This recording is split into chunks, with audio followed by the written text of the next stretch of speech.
오늘은 절대응답 말씀입니다. 우리가 절대응답을 받지 아니하면 우리 지난주에 함께 말씀을 나눴는데 엉뚱한 것을 알고 엉뚱한 것에 집중하고 엉뚱한 것 붙잡다가 결국 무너지고 마는 이런 인생들. 그래서 절대응답 받아야지만 절대 언약의 여정을 갈 수가 있는 것이죠. 그래서 오늘 우리가 절대응답 우리가 먼저 살펴보기 전에 내게 참 응답이 무엇이냐 오늘 다시 한번 확인해야 되는데, 그러려면은 첫 번째로 이 땅의 절대 진짜 문제가 무엇이냐 하는 것을 알아야만 됩니다. 우리가 또 한 주간 살았지만 각자 모든 인생들은 다 문제가 참 많습니다. 경제 문제, 질병 문제, 자녀, 가정, 또 나름의 성격 문제, 직장 문제, 개인의 문제가 없으면 나라가 문제가 있고, 또 나라가 문제가 없으면 시대의 문제가 있고, 어쨌든지 모든 인생들이 매일매일 이런저런 문제에 시달리며 살아가고 있습니다. 그런데 이런 문제들은 알고 보면 다 지나가는 영원한 문제가 아니라 일시적인 문제들이죠. 그래서 사람들이 너무너무 문제가 정말 쌓이고 쌓여서 감당할 수 없게 되면 그저 죽어버리게 되는, 자살하게 되는, 죽음으로써 그 도저히 감당할 수 없는 문제들을 청산을 하게 되죠. 근데 이 죽어도 끝나지 않는 진짜 문제가 있습니다. 이 진짜 문제라고 하는 것은 바로 영원한 문제를 의미하죠. 이게 바로 절대 문제라고 하는 사실이고, 이걸 가리켜서 우리가 영적 문제라고 합니다. 우리가 영적 문제 하면 먼저 사단을 떠오를 수가 있지만, 영적 문제 중에 영적 문제가 바로 죄 문제입니다. 죄 문제. 이 죄로 말미암아 모든 문제가 다 발생한 것이죠. 이게 영원한 문제이며 근본 문제이며 절대 문제라고 하는 것이죠. 모든 인생들은 다 이 문제에 걸려 있습니다. 어느 누구도 예외가 없어요. 우리가 로마 3장 23절 너무나 잘 아는 말씀입니다. 모든 사람이 죄를 범하였음에 하나님의 영광에 이르지 못하더니, 그러니까 하나님이 이미 모든 인생들을 다 죄인으로 이미 판정을 내버렸어요. 이미 재판받았습니다. 이미 우리가 말하는 대법원, 헌법재판소에서까지 이미 완전 판결받은 게 뭐냐? 이제는 완전 죄인이라고 하는 사실입니다. 우리는 꼭 육신의 죄를 지어야지만 죄인인 줄 아는데, 성경은 분명하게 말씀하고 있거든요. 모든 사람이 죄인인데 어느 정도냐? 에베소 2장 1절 말씀처럼 그는 허물과 죄로 죽었던, 바로 영원히 죽을 수밖에 없는, 사망 아래 놓일 수밖에 없을 만큼의 완전 죄인이 되고 말았다는 얘기죠. 이 죄로 말미암아 하나님을 떠나면서부터 이제 인생은 어디에 걸려들었느냐? 사단에게 완전히 걸려들게 된 것입니다. 이제는 하나님과 운명 공동체가 된 게 아니라 완전히 사단 마귀와 운명 공동체가 되고 말았어. 이게 인생입니다. 우리가 이 하나님, 사탄 이런 얘기를 지금 이 어린 후대들이, 또 불신자들은 이런 말을 귀담아 들으려고도 하지도 않고 좋아하지도 않습니다. 어제 예은이가 친구들 데리고 이렇게 전국에서 왔다고 해가지고 같이 좀 만나가서 이렇게 좀 시간을 갖는데, 한 번도 이렇게 교회 다녀보지 않은 이제 어린 1년 더 어린 동생이긴 하지만, 이렇게 물어봐요. 하나님이 계시냐? 이렇게 물어봐요. 하나님이 계셔요? 저한테 이렇게 물어봐요. 그래서 제가 아무런 기초 전혀 이런 부분에 관심도 없고 영적인 이런 어쩌면 마인드나 이게 전혀 없는 상태인데 하나님에 대해서 뭐라고 설명을 할 수가 있겠습니까? 그래서 제가 이제 그 아이가 가지고 있는 스마트폰 보여주면서, 야, 스마트폰 이거 누가 만들었겠냐? 그냥 생겼겠냐? 만들었겠냐? 그랬더니 그냥 누가 만들었겠죠. 삼성이 만들었든지. 제가 그랬습니다. 스마트폰 이 부품 개수는 많아야 1000개고 한 700개에서 1000개 되는데, 이것도 누군가가 이렇게 부품을 조합해가지고 만들어져야지만 스마트폰이 기능을, 우리가에게 또 좋은 기능을, 유익을 주기도 하는데, 우리 사람이 부품이 몇 개나 되는지 아냐? 사람의 이 조직을 부품이라고 표현하면 그렇지만, 사람의 뼈는 약 한 206개가 있다고 합니다. 근데 이 세포는 얼마나 많으냐?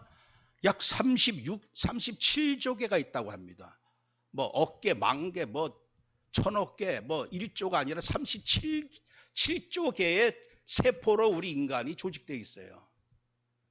근데 이 스마트폰 하나도 그냥 우연하게 천년 만년 가도 이 스마트폰이 그저 어쩌다가 비바람이 몰아치고 이렇게 얼렁뚱땅 해가지고 만들어지겠다 이렇게 믿어지는 게 그게 웃긴 거거든요. 근데 이 스마트폰하고는 도저히 비교할 수 없는 정교한 우리 인간이 그냥 만들어졌다. 자연스럽게 아메바에서 뭐 어떻게 되게 진화돼가지고 그게 참 웃기다. 그래서 만든 분이 계시다. 작품을 보면 알 수 있다. 그 우리를 만드신 분이 바로 하나님이시다. 이런 말씀을 좀 나눴는데 우리 인생은요.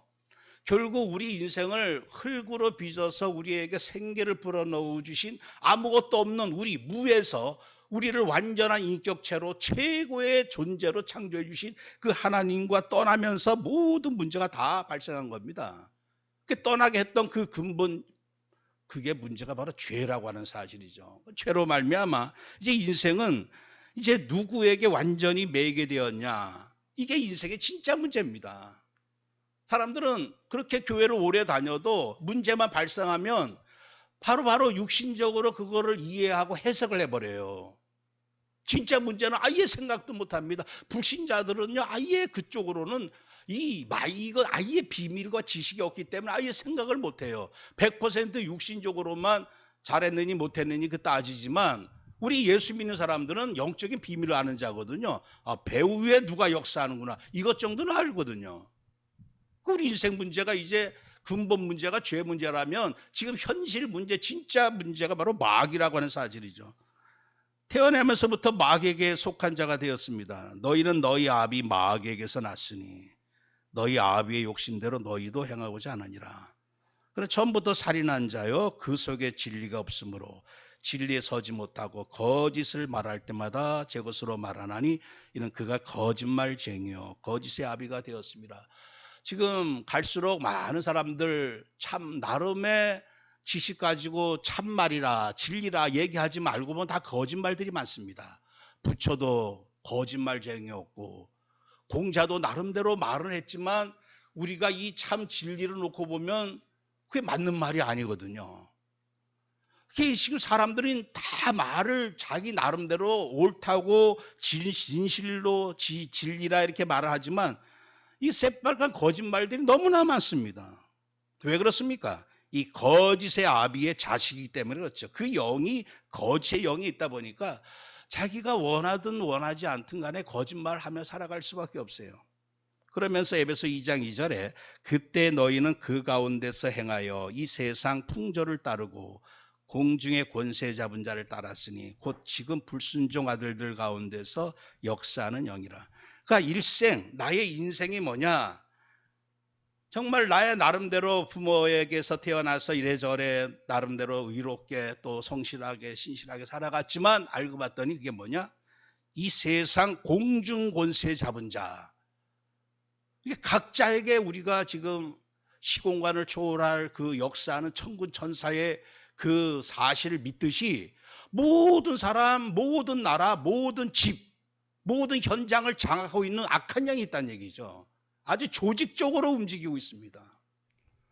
어떤 집안 자살하는 집 보면 대대로 자살하는 경우가 많아요. 왜 그렇습니까? 그 집안을 장악하고 있는 그 어떤 악한 영이 그 특별한 악한 영들이 있다는 얘기죠. 어떤 집은 이런 영, 어떤 영은 저 더러운 영, 어떤 영은 뭐 살인의 영. 그대로 집집마다 그 자식이 아무리 부모 밑에서 폭행을 당하면서 살았는데 나는 커서 절대로 안 그런다고 하지만 이게 안 그러는 거예요. 왜냐? 그 폭행의 영이 사로잡고 자기도 모르게 똑같이 나타나는 거예요. 똑같이 나타나요. 아주 지금 교인 중에서 유명한 또 상담가가 있습니다. 젊은 상담가가 있는데 오은영 씨 말고 이분도 얘기 들어보니까 자기 어렸을 때 뭐 아버지 어머니 헤어지면서 아버지가 군인에 그렇게 폭행을 당했다는 거예요. 너무너무 수치스럽고 아팠고 근데 어느 날 자기가 배우고 심리학도 배우고 상담도 배우고 나름대로 열심히 하는데도 자기도 모르게 자기 자식한테 폭행을 하고 있더라는 겁니다. 어느 날 자기 모습을 바라보니까 이게 어쩔 수가 없다는 얘기죠. 그 영적인 것은 막을 수가 없습니다. 그러니까 일생을 마귀 귀신 따라 종노릇하며 오늘 말씀 그대로 마귀에게 눌려 사는 게 이게 진짜 문제입니다. 모든 사람들은 눈에 보이는 것만 가지고 해석하고 눈에 이 보이는 이 문제만 가지고 문제라 생각하지만 당장 귀신이나 마귀가 눈에 안 보이니까 요새 그 드라마 보면요, 귀신을 소재로 하지 않으면 인기를 못 끈다고 합니다. 얼마나 드라마들 요새 귀신 소재로서 나오는 그 드라마 많은지 몰라요. 일본에서 아마 10년 전부터 유행했던 건데 지금 우리나라는 거의 소재가 귀신 소재야. 자연스럽게 이제는 이 내피리 문화 속에 지금 젖어 산다는 얘기죠. 실제적으로 귀신이 마지막 때는요, 자기 정체들을 다 드러냅니다. 귀신이라고 해도 사람들은 그거를 오히려 좋아하고. 이 포켓몬스터. 이 포켓몬스터가 뭡니까? 주머니 귀신이야, 주머니 귀신. 그러니까 아이들을 완전히 자극하고 있는 게 뭐냐? 몬스터. 이게 주머니 귀신, 주머니 귀신. 그 오로지 그냥 지금 용어나 문화나 이게 다 귀신 문화로. 숨지도 않습니다, 마귀는 이제. 그러다 보니까 이제 우리 인생의 진짜 문제가 이 마귀와 함께 하면서 모든 저주가 다 오는 겁니다. 그러니까 이 저주 중에 저주가 출애굽기 20장 3절 5절에 너는 나 외에는 다른 신들을 내게 두지 말라. 그러니까 하나님을 섬겨야 되고 하나님과 교제하고 하나님과 정말 더불어 먹고 마시고 늘 평안을 누리고 행복을 누려야 되는데 이거 태어나면서부터 다른 신을 섬겨요.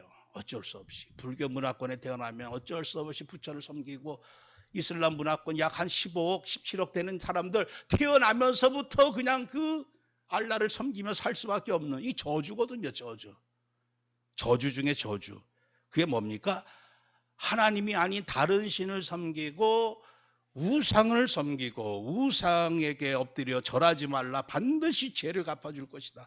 그래서 여러분들 우리 한반도의 저주는 뭡니까? 이거는 반드시 우상 숭배라는 얘기예요. 우상 숭배.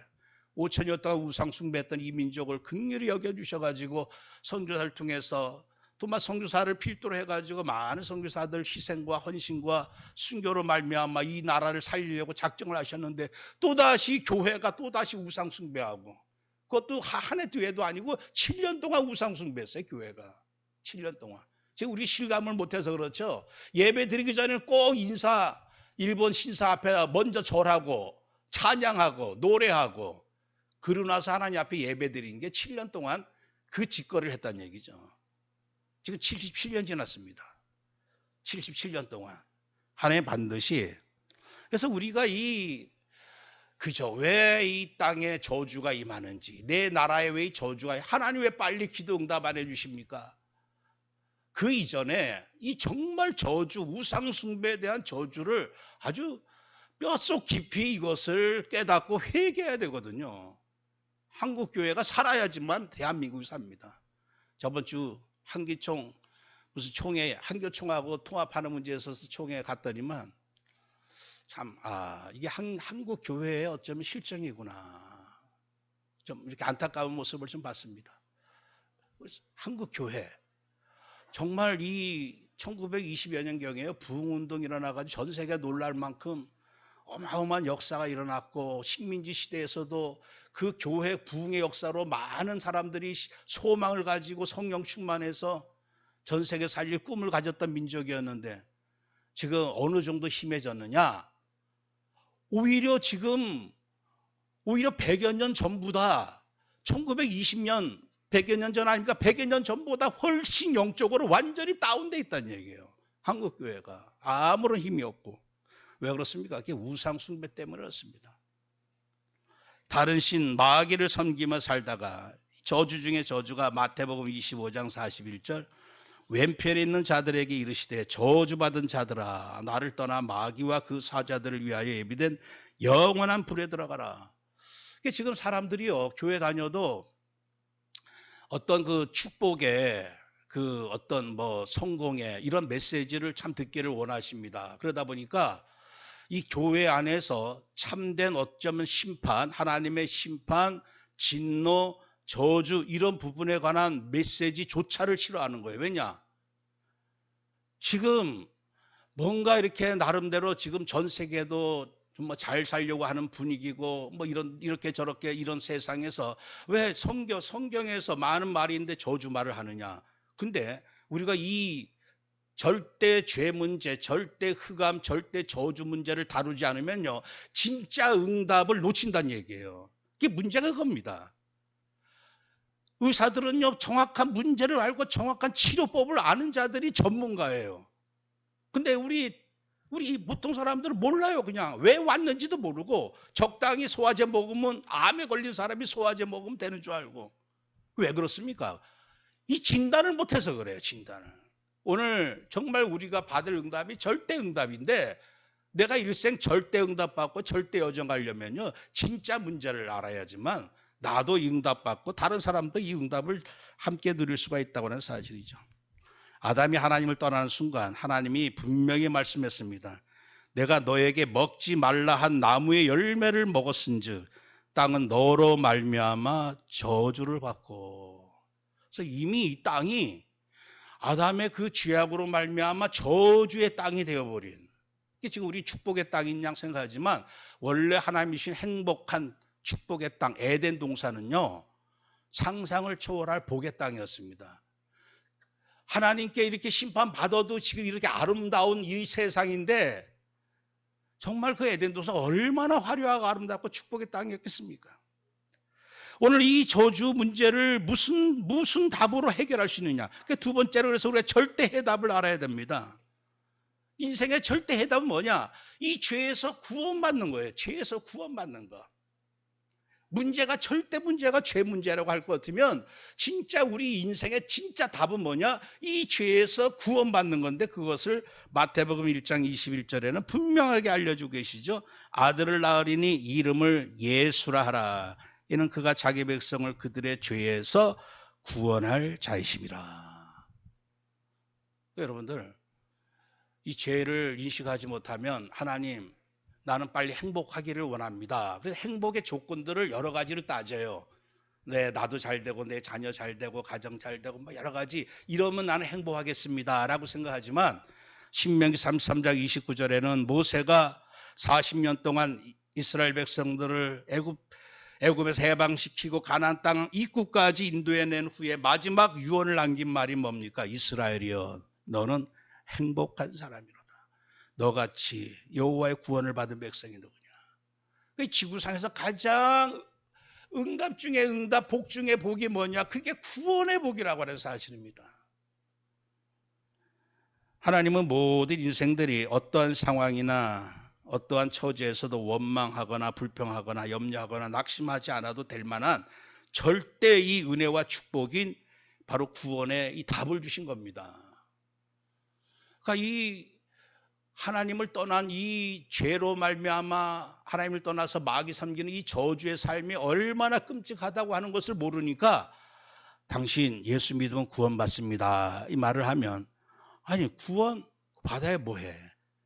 예전 노인네들 10원을 달라, 왜 구원을 주냐?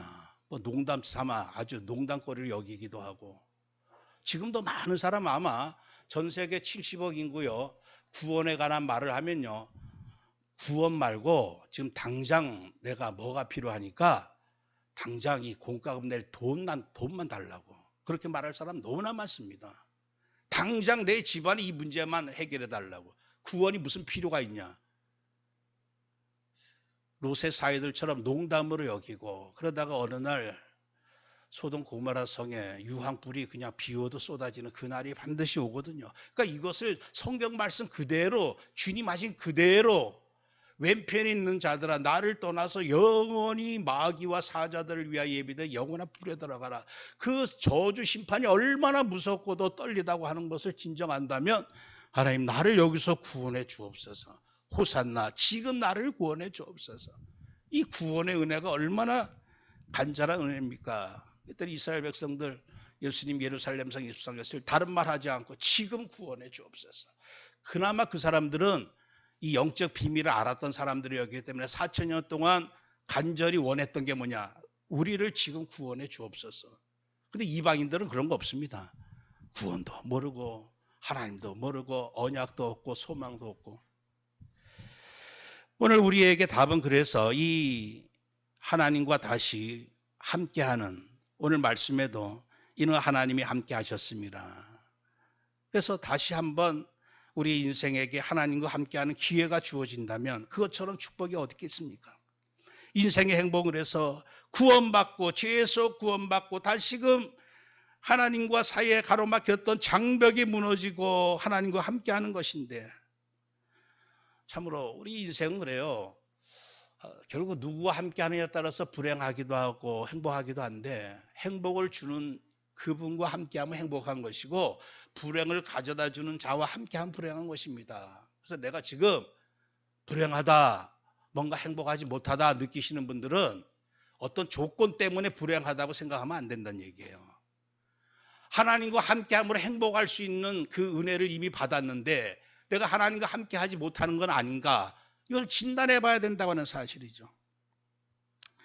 우리는 어떤 상황에서도 임마누엘 누리기만 하면 행복자로, 신명기 33장 29절 말씀처럼 또 서밋으로 살 수 있다고 하는 것을 매시 확인해야 될 줄 믿습니다. 보라, 처녀가 잉태하여 아들을 낳을 것이요 그의 이름은 임마누엘이라 하려 하셨으니, 이를 번역한즉 하나님이 우리와 함께 계시다 함이라. 여러분들, 임마누엘이 얼마나 이게 우리 인생이 받을 영원한 완전한 답이었으면 이미 아담 때부터 이 답을 주셨어요. 여자의 후손이 뱀의 머리를 상하게 할 것이다. 나중에 점점 더 구체화되어집니다. 처녀가 잉태하여 아들을 낳을 것인데 그 이름을 임마누엘이라 하리라. 나중에는 이제 그 이름이 정확히 우리에게 알려졌습니다. 마리아에게 천사가 아들을 낳으니 이름을 예수라 하라. 그 예수 이름이 바로 임마누엘이라고 하는 사실입니다. 예수님만이 우리를 하나님과 함께하게 하시는 임마누엘 되신다고 하는 사실이죠. 어떻게 해요? 에베소서 2장 16절 말씀 그대로 십자가로 이 둘을 한 몸으로 하나님과 화목하게 하려 하심이라. 원수된 것을 십자가로 소멸하시고, 그래서 하나님과 우리 사이에 가로막혔던 이 죄의 담을 바로 십자가로 완전히 소멸하셨다고 하는 사실이죠. 그래서 우리 인생 답은요, 예수밖에 없고 예수 그리스도의 십자가밖에 없습니다. 이 그리스도께서 우리에게 이 영원한 하나님과 함께하게 하는 이 임마누엘 축복 누리게 하시려고 그리스도가 되어주신 것이죠. 마태복음 16장 16절 시몬 베드로가 대답하여 이르되 주는 그리스도시요 살아계신 하나님의 아들이시니이다. 이 말은 십자가의 피로 참 우리의 죄를 완전히 다 끝내신 참 제사장이시요, 그리고 죽은 지 사흘 만에 3일 만에 다시 살아나셔서 우리의 원수인 사단마귀의 머리를 완전히 깨뜨리시고 사망 권세를 완전히 밟아버리시고 승리하신 참 왕이시요. 그리고 오늘 우리가 예수 믿어도요, 우리 힘으로 못 믿습니다. 성령이 오셔가지고 이 진리를 깨닫게 해주시고 알게 하시고 믿게 하시고 우리가 승리의 여정 가도록 인도해 주시니까 우리가 지금 하루하루 이 언약 안에 있는 거예요. 바로 성령님, 참 선지자 보내주셔가지고 우리의 길을 안내하시고 인도하시는. 그래서 예수님이 하나님에게 이 오른손으로 성령을 받아서 우리에게 부어주셨다고 말씀하고 계십니다. 성령님을, 참 우리의 길을 인도하시는 성령님을 보내주신 참 선지자라고 하는 사실이죠. 이 그리스도로 말미암아 인생의 그 모든 저주의 일, 마귀가 이 아담부터 무너뜨렸는데 마귀는 처음부터 범죄함이라. 하나님의 아들이 나타나는 것은 마귀의 일을 멸하려 하심이라. 아담 때부터 역사했던 이 마귀가 어떻게 됐습니까? 지금까지 마지막 발악하고 있는데 모든 마귀의 일을 멸하신 참 그리스도, 바로 예수 임마누엘, 바로 하나님의 아들 그리스도만이 인생의 절대 영원한 답인 줄 믿습니다. 그렇다면 오늘 우리가 이제 답은 분명히 알았어요. 진리를 알았습니다. 그러면 우리가 지금 세 번째로 우리가 진짜 이 땅에서 누려야 될 진짜 응답은 뭐겠습니까? 그게 세 번째로 바로 이 땅의 응답이 아니고 사람의 응답이 아니고 그건 바로 하늘의 응답이요 보호자의 응답인 절대 응답이라고 할 수 있는 바로 성령의 응답이라고 하는 사실입니다. 여러분들, 오직 성령, 이 말이 왜냐하면요, 우리는 항상 우리 인간의 어떤 그 행위, 또 인간의 모든 수준 가지고 모든 걸 판단합니다. 뭘 잘못하면 왜 저러느냐, 이렇게 했느냐 저렇게 했느냐. 근데 우리 인간은요, 하나님의 신이 여호와의 신이 임하지 아니하면요 소년도 장정도 다 넘어지고 자빠집니다. 오늘 우리는 항상 내 자신도 이 성령의 이 참 응답을 모르게 되면 다 율법적으로 해석해 버려요. 아, 내가 이렇게 잘못했구나. 물론 우리의 잘못을 그때그때 하나님 앞에 죄를 고하면서 회개하는 시간도 있어야 되겠지만 진짜 원인은 뭐냐? 성령의 사람에게 있어 진짜 모든 문제의 발생은 성령의 그 은혜, 성령의 능력이 내게 충만하지 못하기 때문에 그렇습니다. 지금 햇빛은 비춰지는데 우리가 커튼을 쳐놨습니다. 커튼을 완전히 암막 커튼을 쳐놓으면요 빛이 들어오지를 못해요. 햇빛은 지금 완전히 우리를 향하고 있는데 그 빛을 우리에게 계속 주기를 원하시는데 그 빛, 보호자의 빛, 보호자의 은혜가 내게 이제 임하였고 그 빛을 충만히 받을 수 있는 그 자격을 우리는 받았습니다. 근데 커튼을 내가 쳐버리는 거예요. 받지를 않는 겁니다. 이게 얼마나 이게 모든 것은 빛으로 충만해지면 나에게서도 은혜의 모든 선한 일이 나타나는 것이고 이 성령의 빛 능력이 내게 충만히 임하지 않으면 이상한 일들이 나타날 수밖에 없는 거죠. 훈련은 너무나 중요합니다. 훈련받고 말씀받고 교육받는 거 나중에 성령이 임하시면 다 살아납니다. 그런데 훈련 가지고 안 된다고 하는 그 증거가 뭡니까? 원래 감리교는요 저번 주 5월 24일이 웨슬레 회심 기념일인데 웨슬레가 얼마나 어머니 교육을 철저히 받았는지 몰라요. 수잔나라고 하는 어머니가 아이의 2살, 3살 말하기 전부터 아주 규칙적으로 밥 먹을 때 그냥 먹지 않고 꼭 하나님 말씀 묵상하고 먹고 얼마나 유대인처럼 철저히 교육시켰는지 몰라요. 어릴 때부터 감리교는 메소디스트라고 하기 이게 뭐냐 규칙주의자. 철저하게 규칙적으로 살았습니다. 11살 때 유명한 대학 들어가서 우리가 잘 알지 못하는 히브리어 헬라어를 그때부터 히브리어로 헬라어로 성경을 보기 시작했습니다. 그걸 77년 동안 그렇게 봤어요. 88세 돌아갔으니까. 그 교육을 완전히 철저하게 받았고 나중에 옥스퍼드 대학에 들어가서도 그 경건한 모임을 만들어서 철저하게 규칙주의자들 모여서 2시간은 성경 보고 2시간은 기도하고 2시간은 봉사하고 그러다가 선교를 떠나게 되었습니다. 선교를 떠났는데 미국으로 떠났는데 어떻게 됐습니까? 단 한 명도 구원하지 못하고 돌아갔어요. 한 명도 살리지 못하고. 그동안 어릴 때부터 그렇게 훈련과 교육으로 완전히 준비되었던 그 웨슬레였는데 근데 웨슬레가 1738년 5월 24일 일기를 씁니다. 내가 어느 날 저녁에 올드스케이스라고 하는 그 거리에 기도 모임이 있었는데 난 별로 가고 싶은 마음이 없었다. 근데 참석했다. 근데 어떤 사람이 설교를 잘한 것도 아니고 어떤 사람이 앞에서 루터의 그 로마서 강의 서문을 읽고 있는데 그날 밤 9시 15분쯤 그때 내 마음이 뜨거워지는 것을 나는 체험했다. 그때서야 비로소 나는 모든 죄에서 완전히 죄사함을 받는 그 은혜를 나는 잊게 되었다. 그러면서 나는 이제 죄와 죽음, 사망의 법에서 그리스도께서 나를 구원해 주셨음을 나는 확신하게 되었다. 그 이전에 수많은 그 훈련과 교육 그걸 무시해서가 아니라 그것과 상관없이 성령이 임하시기 전에는 아무것도 아니었다는 얘기예요. 그게 웨슬레 인생이었습니다.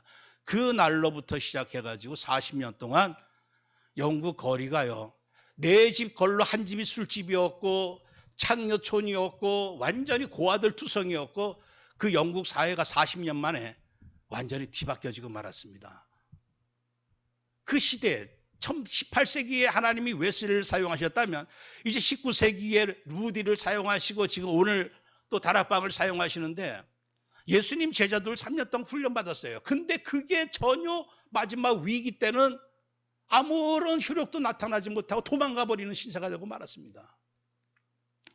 근데 그거로 끝났을까요? 성령이 임하셨더니만 생명 걸고 베드로는 십자가를 거꾸로 지면서까지 순교하고 예수님의 12제자들 요한만 빼놓고 전부 다 순교 다 당했어요. 생명 걸고 와서 복음을 증거하게 됩니다. 예전에 도망자들이었는데 이 말씀이 뭡니까? 성령이 임하면 우리가 그동안 들었던 말씀들 또 받았던 훈련들 다 하나님은 깨닫게 하시고 그걸 통해서 사용하신다고 하는 사실입니다. 전 다락방에 큰 소망이 있다고 봅니다. 한국교회 소망이 없다고 봐요. 솔직히. 하나님이 이 군대 거룩한 군대를 준비하셔서 이 준비되어지고 지금 말씀 받고 집중하고 훈련받는 것들 아무런 지금 역사가 안 일어나는 것 같아도 하나님께서는 시간표 속에서 성령이 임하시고 강권적으로 역사하시는 그 타임이 온다고 하는 사실입니다. 그때 한국교회뿐만 아니라 한반도가 완전히 뒤집어질 줄 믿습니다. 한반도가 살아나야지만 237 전 지역 237 모든 70 종족 모든 나라에 이제 복음이 살아있는 복음이 증거되어지는 하나님 이런 계획을 분명히 가지고 있다고 믿습니다. 사랑하는 성도 여러분들, 그래서 주님이 다 중요하지만 오직이다. 오직 성령이 임하시면 권능 받아라. 그래서 나사렛 예수에게 오늘 말씀 그대로 예수님조차도 성령과 능력을 기름부터 받고 두루다니며 착한 일을 행하시며 마귀에 눌린 자를 고치셨다 말씀하고 있습니다. 예수님조차도, 하물며 예수님도 하늘의 성령의 그 보좌의 능력을 받아서 일을 하셨는데, 그래서 오늘 우리의 참된 응답은요, 이제 성령이 임하시고 권능으로 충만해져서 오직 하나님 나라 이루는 겁니다.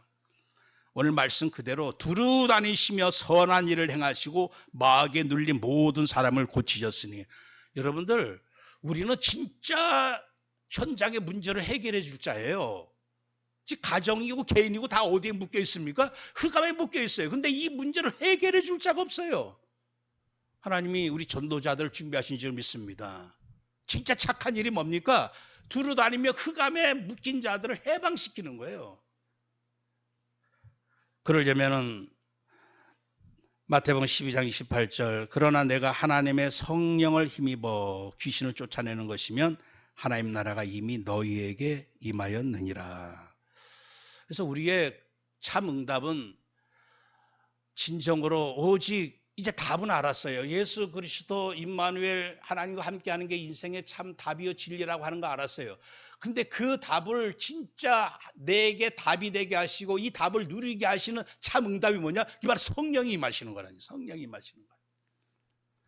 그래서 하나님 나라 이루어서 뭘 어떻게 합니까? 오직 그리스도 영광을 나타내는 것. 주님께서도 십자가 지시기 전에 아들을 영화롭게 하사 아들로 아버지를 영화롭게 하게 하옵소서. 빌립보 2장 10절 11절 말씀에 하늘에 있는 자들과 땅에 있는 자들과 땅 아래에 있는 자들로 모든 무릎을 예수 이름에 꿇게 하시고 모든 입으로 예수 그리스도를 주라시나요 하나님 아버지께 영광을 돌리게 하셨느니라.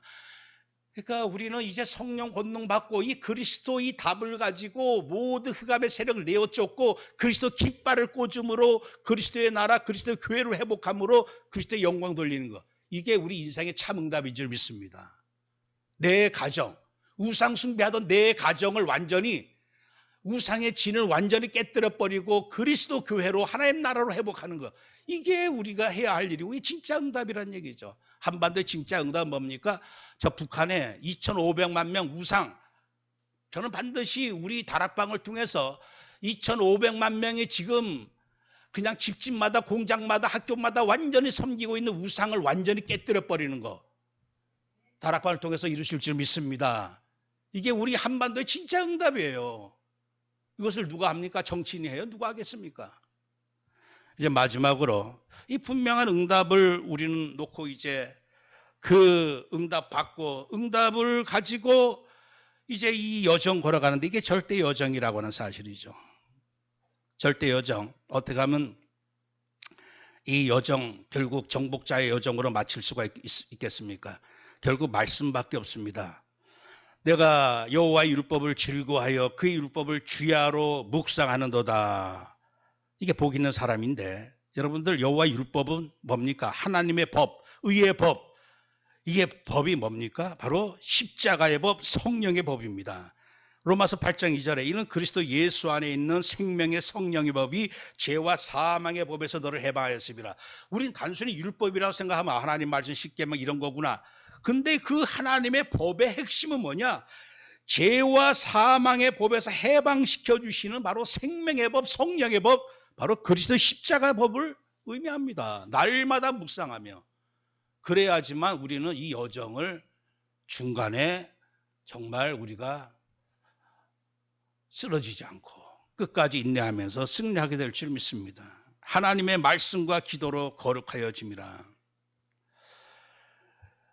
그리고 우리가 이 여정, 절대 여정 승리하는 비밀은요, 오직 계속 힘을 받아야지만 됩니다. 아주 최고 비싼 차를 내가 샀어도 그 차 잠깐 동안만 타고 다녀야 아무 의미가 없어요. 계속 타고 다녀야 됩니다. 계속해서 내가 참응답, 성령의 권능으로 응답을 받고 계속 이 하나님의 영광을 나타낼 수 있는 하나님 나라 이루는 이 여정을 가려면 마가복음 9장 29절 말씀처럼 기도 외에는 다른 것으로는 이런 종류가 나갈 수 없다. 기도 외에는요 절대로 이 영적인 싸움에서 이길 수가 없다는 고 사실입니다. 기도 외에는 흑암 물리칠 보좌의 능력이 임하지 않는다는 거예요. 초대교회 성도들 사도행전 1장 14절 말씀처럼 더불어 마음을 같이하여 오로지 기도에 힘쓰더라. 여러분들 그냥 기도합시다. 예배 모입시다. 이게 왜 중요하냐면요. 우리가 육신을 가지고 있기 때문에 유목사님이 늘 24시 기도 누리듯이 24시 계속 호흡하면서 성령 충만 받으면 상관없어요. 그런데 우리가 그렇지는 못해요. 우리 육신을 가지고 있어가지고 항상 성령 충만함을 언제 우리가 사모하며 구할 수 있느냐? 그게 특별히 제한된 시간, 예배 때나 기도회 때나 그냥 이럴 때는 그래도 우리가 양심이 있기 때문에 성령 충만 좀 이 기도가 나와요. 근데 혼자 있을 때나 일을 할 때나 내가 뭐 놀 때나 이럴 때는요 전혀 이게 안 되어집니다. 그래서 왜 모이기를 왜 힘써야 되느냐? 그것은 모여서 영광 돌리는 의미도 있겠지만 그렇지 않으면요.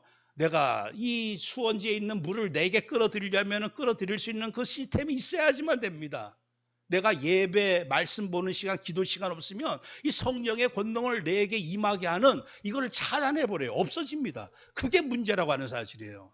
그래서 힘들어도 기도 시간에 가는 것이고 힘들어도 내가 예배 시간에 참석하는 것이고 왜냐? 그나마 이 시간도 없으면요. 하나님 성령 충만 주옵소서 이 기도를 할 수가 없기 때문에 그렇습니다. 우리의 모이는 이유가 영광, 하나님께 영광 돌리는 일도 되지만 오직 성령 권능 충만이기 때문에 그렇습니다. 사도행전 2장 33절 말씀처럼 하나님의 오른손으로 예수를 높이심에 그 약속하신 성령을 아버지께 받아서 너희가 보고 듣는 이것을 부어주셨느니라. 이것을요 마가 다락방에만 일시적으로 부어주셨던 게 아니라 지금도 계속 부어주십니다. 누가복음 11장 13절 말씀에 너희가 악할지라도 좋은 것을 자식에게 줄 줄 알거든 하물며 너희 아버지께서 구하는 자에게 성령을 주시 않겠느냐. 그래서 우리가 왜 때로는 아까 말씀드린 웨슬레 목사님이 그 올드스케이크가 그 모임에 정말 가기 싫었어요. 귀찮아 가기 싫었습니다. 근데 가가지고 억지로 앉아 있었는데 뭔가 하나님의 영이 임했단 말이에요. 오늘 내가 하나님의 이 성령을 구하는 그 시스템, 그 시간을 놓치면요. 평상시에 계속해서 성령 권능 주옵소서 이 기도하기가 참 힘들다고 하는 사실이죠. 그렇기 때문에 모임에 할 수만 있으면 내가 참석하고 하는 게 뭐냐. 그게 나를 살리는 길이라고 하는 사실이죠. 그리고 이제 끝으로 감사함으로 절대 감사함으로 이 여정을 갈 수가 있어요. 여러분들 왜 감사가 필요하냐면요. 성령은 인격적인 영이십니다. 알아요. 내 마음과 생각을 아십니다. 근데 성령님께서 딱 보실 때 내가 정말 성령님을 의지하고 성령님의 절대 주권 하늘과 땅의 모든 권세 가지고 나와 함께 하시고 인도하신다고 하는 그 주권도 인정하지 않고 성령의 능력의 역사 그것을 바라지도 않는 사람에게는요. 성령은 역사할 수가 없어요. 그래서 아까도 말씀드렸지만 이 근심, 원망, 불평이라고 하는 커튼을 딱 쳐버리면요. 성령은 그것을 억지로 제껴가지고 우리에게 부어주질 않습니다. 성령은 인격적인 영이기 때문에 그래서 감사하라가 왜 중요하냐. 내 마음속에 저도 그래요. 어느 날 내 마음에 이렇게 좀 어둡고 이렇게 뭔가 이렇게 좀 근심, 염려 이게 꽉 차면요. 성령을 의지하는 이 마음이 사라져 버립니다.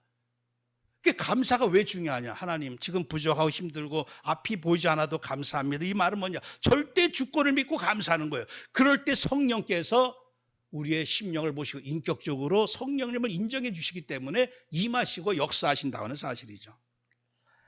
이 사실을 깨닫고 이제 우리는 이 절대 저주의 땅에서 살아가는 저주의 인생들에게 이제는 참답과 참답 오직 그리스도, 참뜻 오직 하나님의 나라, 참힘 오직 성령 권능 충만 이것을 전달해 줄 바로 전도자라고 하는 사실입니다.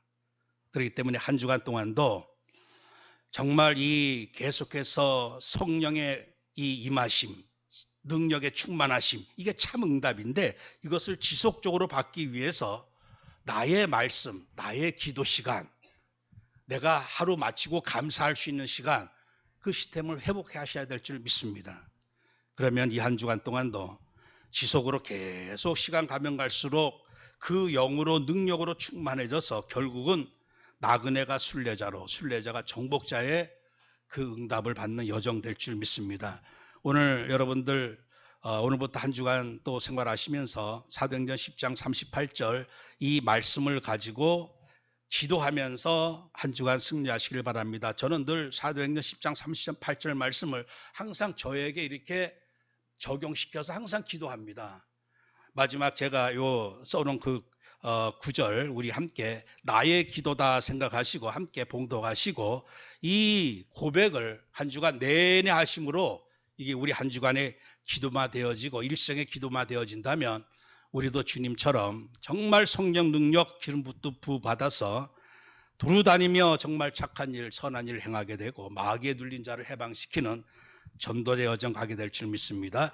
우리 써놓은 성경 아니 그 본문 가지고 이제 기도 제목으로 바꿔놨는데 한번 봉독하시고 마치겠습니다. 하나님 나에게 성령과 능력을 기름 붓듯 부어주시어 나의 70 현장 두루다니며 구원의 역사 이루게 하시고 마귀에게 눌린 모든 사람을 고치고 70인 전도 제자 세우게 하소서. 아멘. 하나님 감사합니다. 오늘 주님이 친히 성령 권능 받고 두루다니며 착한 일 행하시며 구원의 일을 행하시며 마귀에 눌린 모든 사람을 구원하시고 해방시키고 치유한 것처럼 오늘 우리도 이 참 응답 받기를 소망하옵나이다. 비록 우리의 수준과 힘과 우리의 모든 상태는 비록 연약하지만 상관없이 성령이 임하시면 능력으로 충만해지면 모든 자들에게 증인될 만큼 증거를 주실 줄 믿습니다. 한 주간 이 고백이 나의 고백, 일생의 고백이 되어져서 내 가정 가문뿐만 아니라 이 지역 저 북한까지 살리고 치유할 수 있는 절대 제자로 절대 제자 여정 가게 하옵소서. 예수 그리스도의 이름으로 기도합나이다. 아멘.